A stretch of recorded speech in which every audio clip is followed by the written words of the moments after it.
huyu mtu nilimfia kwa misumari iliyotoboa mikono yangu, kwa damu iliyomwagika.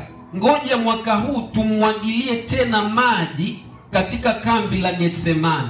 Ngoja tumwekee na mbolea, tuangalie kama mwakani atabadilika. Kama hatabadilika ndipo ukate. Hiyo ndio kazi Yesu anayoifanya. Kama hautaipokea unakatwa. Ndio maana nilikuwa nasema hizi sikukuu zilikuwa zina maana kubwa sana kwetu.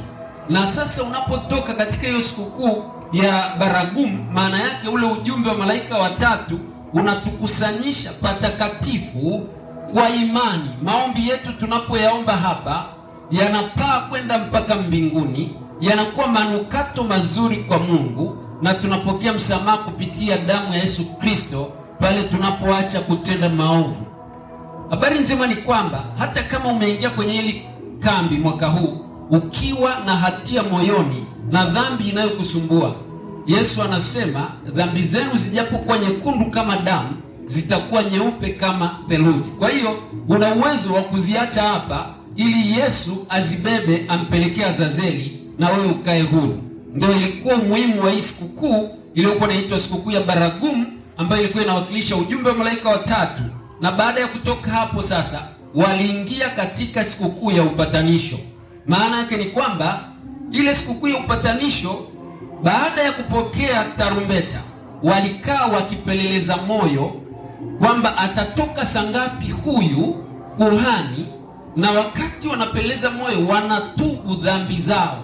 Kumbuka, dhambi unaikiri na kuitubu. Kusema mimi ni mwongo haijaniondolea hatia, lakini kuacha uongo, hapo ndio toba inapofanyika. Na Mungu akipima kwamba umekusudia na toba yako ni ya kweli, ndipo dhambi yako inaposamehewa. Na hiyo dhambi inaposamehewa sasa unakuwa uko huru. Yesu atakapokuja dhambi zako zote zimeungamwa na anapewa Shetani, wewe unakuwa huru na unavalishwa vazi la haki ya Kristo. Baada ya hapo ndipo unaruhusiwa kwenda kwenye sikukuu ya vibanda, kukaa miguuni pa Yesu. Lazima kwanza upatane na Mungu, lakini pia upatane na jirani yako. Ni ajabu kuja hapa kwenye makambi haya, lakini kuna mtu usalimiani naye. Wakati makambi yalikuwa yakifanyika baada ya sikukuu ya upatanisho, na Yesu anasema patana na mshtaki wako kabla hajakufikisha mahakamani. Kwa sikukuu hizi zilikuwa zinakwenda namna hii. Baada ya upatanisho ndipo waliporuhusiwa kwenda kuketi kwenye sikukuu ya vibanda. Na ile sikukuu ya vibanda mle ndani pia, kama nilivyosema, kulikuwa kuna tukio la divai na maji, ikiwakilisha Yesu Kristo ndiye alikuwa kiini cha sikukuu ya vibanda. Kupitia damu yake na maji yanayosema ni maji ya uzima tunapata kukombolewa. Sasa habari ninayotaka kukwambia tunapoelekea katika maombi ya siku ya leo, katika sikukuu zote kiini alikuwa ni Yesu. Katika sikukuu zote, sikukuu ya mikate isiyotiwa chachu, Yesu Kristo ambaye mwili wake hauna dhambi. Sikukuu ya Pasaka, Yesu Kristo aliyetoa mwili wake, damu ikamwagika. Sikukuu ya malimbuko, Yesu Kristo aliyekufa akafufuka. Sikukuu ya Pentekoste, Yesu Kristo ambaye ameruhusu Roho Mtakatifu akamwagwa. Ndio maana anasema yafaa mimi niondoke ili aje yule msaidizi. Kwa hiyo anatupa Roho Mtakatifu ambaye anatufundisha. Sikukuu ya baragumu, ujumbe wa malaika watatu, Yesu Kristo ni kiini, kwa sababu ujumbe ule una tukio la msalaba la kumkomboa mwanadamu. Kwa hiyo sikukuu zote 7 zinakamilika na makambi yanabaki kuwa ni sikukuu ya mwisho, ambayo sasa leo tunaifanya kama uamsho. Zamani ilikuwa ikilenga ujio wa Yesu Kristo alipomwaga damu yake, lile bakuli la divai na lile la maji, uhalisia wake uliisha. Leo hatuleti tena divai, bali leo tunafanya uamsho kumwangalia Yesu Kristo na kazi yake kule mbinguni, tukimsubiri wakati anakuja tukiwa tumeandaliwa. Na ndio kiini cha makambi ya mwaka huu. Kwa hiyo zilikuwa ni sikukuu 7, na hiyo sikukuu ya 7 kutimia kwake kabisa kutatimia tutakapopanda tukiwa tunaruka kama ndama wakati wa marejeo ya Kristo, tukimlaki Bwana hewani kwa kunyakuliwa na kwenda kuishi pamoja naye miaka 1000 kule mbinguni. Hiyo nafasi usitamani kuikosa. Bwana Yesu asifiwe. Na ndio maana nikasema katika haya matukio katika hizi sikukuu 7 zilikuwa zimebebwa katika matukio matatu. Sikukuu ya kwanza ilikuwa inaitwa ya Pasaka, ambayo ndani yake kulikuwa kuna hiyo sikukuu ya mikate isiyotiwa chachu, Pasaka yenyewe, na sikukuu ya malimbuko. Sikukuu ya pili iliambatana na ujumbe wa baragumu na upatanisho, na hiyo kwa jina lingine iliitwa sikukuu ya majuma, na hiyo sikukuu ndio ilikuwa sikukuu ya Pentekoste au sikukuu ya majuma. Ukitoka hapo, sikukuu ya mwisho ya kufunga ilikuwa sikukuu ya vibanda, ambayo sasa hii Waadventista wa Sabato wamebaki nayo tu hii moja, kwa sababu namba 1 wanafanya uamsho wa kumwangalia Mwokozi anayefanya kazi yake kule mbinguni. 2, atakapokuja atatubeba tuende pamoja naye. Nimeona niiweke vizuri ili kwamba kama kuna mtu wa kunielewa wakati ule wa mchana anielewe kwa sasa. Lakini makambi haya ya mwaka huu unapokuja sasa, nilikuwa natamani uje na shukurani. Bwana Yesu asifiwe. Sasa leo ninapokuita hapa mbele, baada ya kuimba wimbo, nitakuita hapa mbele, na unachopaswa kumwambia, we mwenyewe unajua Mungu amekufanyia nini. Unajua mimi sijui Mungu alichokufanyia, lakini ukinipa mimi kutoa ushuhuda, Mungu amenifanyia vingi sana mimi binafsi, ila sijui Mungu amekufanyia nini. Sasa ukiwa umekaa hapo, kwa sababu ulishamkabidhi Yesu moyo wako, ukiwa umekaa, fikiria mwaka huu ukihesabu ni vitu vingapi Mungu amekufanyia. Utakuja hapa umshukuru. Mshukuru tu. Ukishamshukuru, kesho nitakwambia ufanye nini. Bwana Yesu asifiwe. Wewe njoo tu umshukuru Mungu. Na nilikuwa najaribu kuangalia kitabu cha Tumaini la Vizazi Vyote katika ule ukurasa wa 448 anasema huu msimu wa makambi ulikuwa msimu wa kumshukuru Mungu. Watu walikuwa na furaha kwa sababu Mungu aliwapa mikate kutoka mbinguni walivyokuwa jangwani. Kwa hiyo wakiangalia alivyowapitisha katika jangwa lisilokuwa na chakula, akiwa anawalisha, walimshukuru Mungu. Kila mwaka walikuwa wakifanya makambi wakimshukuru kwa yale matendo ya zamani yaliyofanyika. Lakini pia sio tu kwamba aliwapa mkate, aliwapa maji. Kuna wakati walikuwa wanafika mahali hakuna maji, wanamlilia, anawapa maji. Kuna wakati mchungaji alikutembelea, ukamwambia mchungaji, naomba uiombee biashara yangu, ile biashara yako ikastawi, unapaswa umshukuru Mungu. Kuna wakati mchungaji alikutembelea, ukamwambia ndoa yetu ina mgogoro, naomba utuombee, ile ndoa sasa ina amani, unapaswa uje umshukuru Mungu.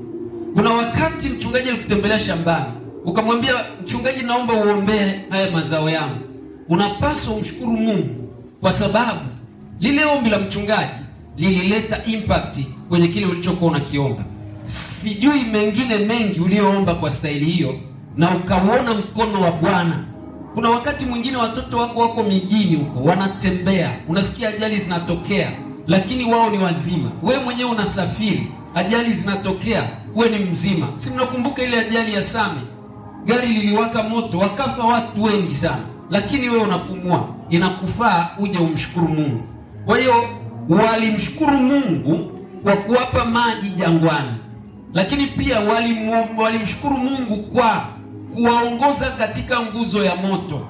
Wewe leo kuitwa Mwadventista Msabato na kuwepo kanisani na kuendelea kuabudu, kuna wenzako wamerudi nyuma, lakini mwongozo wa Mungu bado unakuongoza na bado unatembea kwenye uvuli wa kanisa. Unapaswa uje umshukuru Mungu. Hauishii hapo.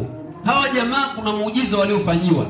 Walitembea miaka 40 wakiwa wamevaa viatu na nguo ambazo nguo, kanzu moja kama nilivyovaa suti hii, kesho unaamka nayo, kesho kutwa unaamka nayo, hakuna ya kubadilisha. Miaka 40 hakuna pa kufua. Mungu anawaambia aliwalinda, chawa hakuwagusa, nguo zao hazikuchakaa, wala viatu vyao soli haikuisha. Mungu aliwafanyia muujiza kwa siku 40. Walikuja kumshukuru Mungu kwa sababu hiyo. Na wewe pia unalo jambo la kumshukuru Mungu. Unaweza ukaishi miaka 40 bila kubadilisha nguo. Wenzako waliishi kwa namna hiyo. Sababu kuu ya sikukuu hii ilikuwa kumshukuru Mungu, ilikuwa sikukuu ya shukrani kwa Mungu, na ndio maana tunaambiwa tuje na sadaka za shukrani. Ngoja nikwambie, haya tunayopewa ni madogo sana, haya sadaka ya shukrani. Nadhani kama umejenga nyumba ya milioni 10, alafu kambi hili goli lake ni milioni 2 au 3 au 4 au 5, tulikuwa tunategemea tuone namna ambavyo unaweza ukamshukuru Mungu. Na unajua kuna nyumba ya milioni 10, nyumba inaweza ikajengwa ya milioni 100, ya milioni 70, unakaa humo ndani, lakini eti ukija hapa unayo sadaka ya shukrani inayolingana na ile anayeitoa mjane maskini aliyekuja kuweka senti moja katika sanduku la hazina. Yesu anapoangalia sanduku la hazina, anaujua moyo wako, anajua alivyokubariki. Hivyo sadaka ya shukrani sio ya kupigiwa debe. Hata hivyo tunapiga debe kwa sababu tunataka kuwaokoa. Wewe mwenyewe unajua hiyo nyumba uliojenga milioni 50, milioni 70, hayo magunia ya tangawizi uliovuna tanda 2, 3, 4, alafu kweli sadaka ya shukrani iache kujaa. Mungu akiangalia anaumia moyoni, kwa sababu hatuthamini kwamba kwa jinsi alivyotubariki ile sadaka ya shukrani inaweza kwenda kuokoa wengine. Unapoileta unamwambia Yesu, ninashukuru tu kwa hiki kidogo, ili kiende kikasaidie kuleta wengine kwako, kwa sababu hata hivyo ulishatufia. Kazi yetu ni kukuletea watu ili wafunike kwa damu yako. Sasa kama kuna mtu yoyote ambaye ana shukrani, sio sadaka ya shukrani isache shukrani, hebu hesabu sasa Mungu amekufanyia. Na sasa ukishajua Mungu amekufanyia vingapi, njoo umwambie Mungu, nashukuru hapa. Alafu kadiri utakavyokuwa unakwenda nyumbani, tembea ukiwa unawaza ile shukrani niliyotoa huenda itoshe. Wiki hii nataka nifanye jambo.